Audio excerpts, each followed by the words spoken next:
Once, in a quiet valley cradled by forest hills, there lived two brothers on neighboring farms. The older brother, Daru, was rich, proud, and greedy. His barns bulged with grain and his cupboards with meat, yet he shared nothing and frowned at everything that didn't glitter like gold.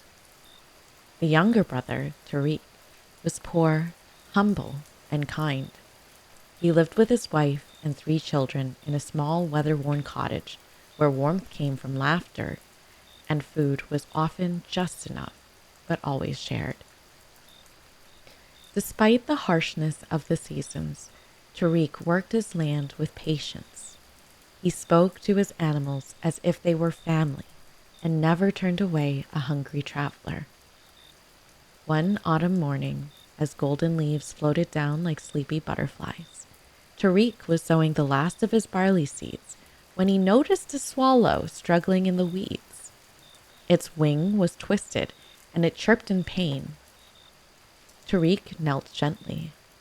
"Oh, little one," he murmured, "let's fix you up." He carried the bird home and over many days cared for it. His children took turns feeding it crumbs and seeds, and his wife made a tiny splint for its wing. Slowly, the swallow healed. Then one morning, just before the first frost, the swallow fluttered to the windowsill. It sang a few cheerful notes, then dropped a single pumpkin seed into Tariq's hand and flew away into the cold sky. A gift, Tariq wondered out loud. It was odd. The seed was unusually large, striped with gold and green. Nevertheless, he saved it, and come spring, planted it beside the cottage with care. The vine grew fast.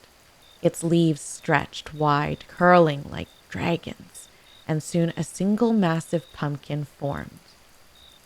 The children watched it daily, measuring its growth with outstretched arms. By harvest, it was bigger than a wagon wheel. Tariq fetched a saw and sliced the pumpkin open. The family gasped. Inside wasn't just orange flesh. There were gold coins, silks, bags of rice, tools, and dried fruits. Enough to feed them for years. Enough to rebuild the cottage. Enough to share. Word of the miracle spread like wildfire. When greedy Daru heard the tale, he stormed over to Tariq's cottage. "You're hiding treasure," he accused. Tariq shook his head. "A swallow gave me a seed. That's all." Daru's eyes narrowed.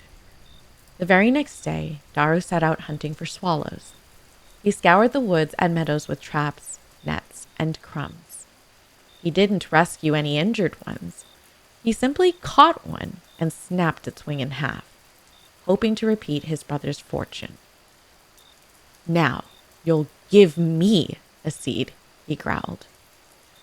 He kept the poor swallow in a golden cage, fed it only honey cakes, and barked at it to heal quickly.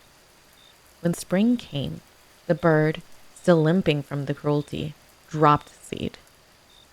Daru snatched it greedily and planted it in his richest soil, surrounding it with silver mirrors and incense. The vine grew even larger than Tariq's, and the pumpkin it bore was enormous, twice the size of a barrel.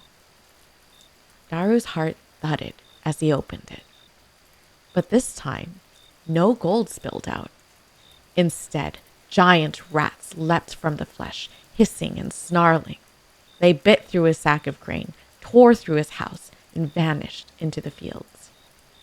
Then the pumpkin split again, and this time wasps burst forth in a black, buzzing cloud. Daru screamed and ran, swatting at the air, his face stung and swollen. From that day on, his riches dwindled. His greed had cursed him. Meanwhile, Tara continued to live peacefully. He shared what he had, helped repair roofs, fed orphans, and planted some of the pumpkin seeds in the village square. Each grew a vine, and each vine bore a pumpkin filled with just what the finder most needed: bread for the hungry, books for children, cloth for the cold.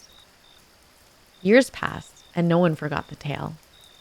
Some said the swallow returned each spring, watching from above to see who would care for the smallest things. And if she ever dropped a seed at your door, they said, be sure to plant it with kindness, not greed, because what grows from a gift depends on the heart that receives it.